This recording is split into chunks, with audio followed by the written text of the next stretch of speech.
What is that? That is an overhead projector. Do you ever use it anymore? No, not really.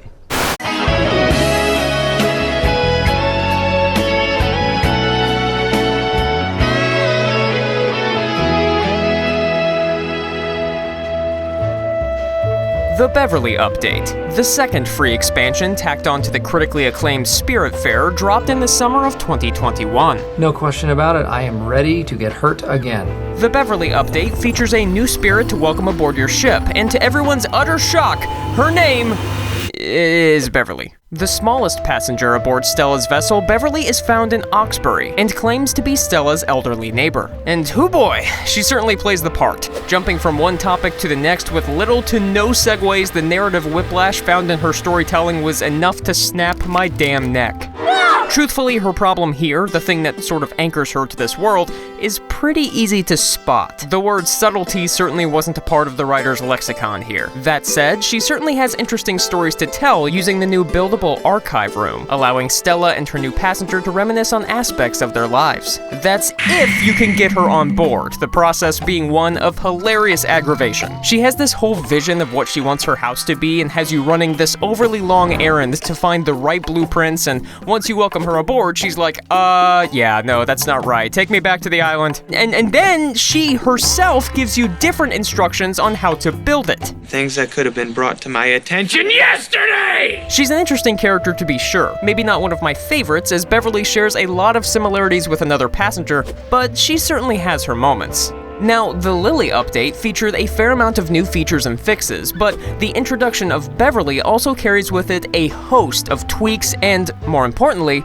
new content. I'll try to touch on the most significant ones here, but the full list can be found in the link in the description. First and foremost, multiple save files. For those of you who watched the Lily update video, this was an issue. Spiritfarer only harbors a single save slot, one that I had completely erased in an attempt to show someone the very beginning of the game a few months back. The developer has also streamlined aspects of traveling. You can now select up to 3 separate points on your map before setting sail as opposed to just one. Useful when you're hoping to hit up a few shipwrecks on the way to an island. More useful is the safe travel option, which disables events on your way to destinations. Early in the game, this won't mean all that much, but considering you're stopped every time you wander into a storm in order to play a mini-game for more cash or special items, it's practically a godsend in the late game. It's also especially helpful during Buck's new questline, having Stella ferret out treasures through the new archive room, though one of them in particular was a bit too much of a tease, because, without spoiling anything, you'll only be able to access it in the late game on an island that's maybe a bit too elusive. In fact, the process of going back and forth between the archive room and the actual map is a huge pain, so much so that I began taking pictures on my phone and comparing them to islands on the actual navigation projector. Speaking of travel, we have to mention one of the most underappreciated additions to the Beverly update: the ability to disable the dreaded bus stop music. I can't tell you how many times, having played through this game twice, that I've had a spirit tell me that they're ready to move on from this world, and all I'm hearing is this.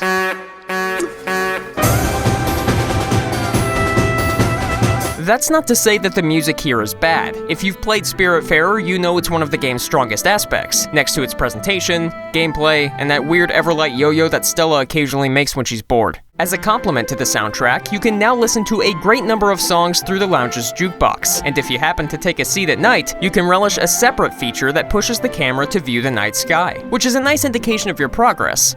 Or your mass execution of boat passengers, however you want to view it. There are a number of smaller tweaks here and there to make the game flow just a bit better. For example, Stella's sleep animation is quite a bit faster, and using the cursor to select and modify objects on the boat is a smidge more convenient. Now, compared to the Lily update, which added a fair amount more endgame content, the additions provided here, including Beverly herself, seem more geared to the mid to late game. That's certainly not a bad thing, but if you're itching to come back to Spiritfarer after completing it just to witness all of the new content, you might find some of it a bit dry. A lot of the rewards for Buck's new questline, for instance, were resources or upgrades that I truly had no use for so late in the game.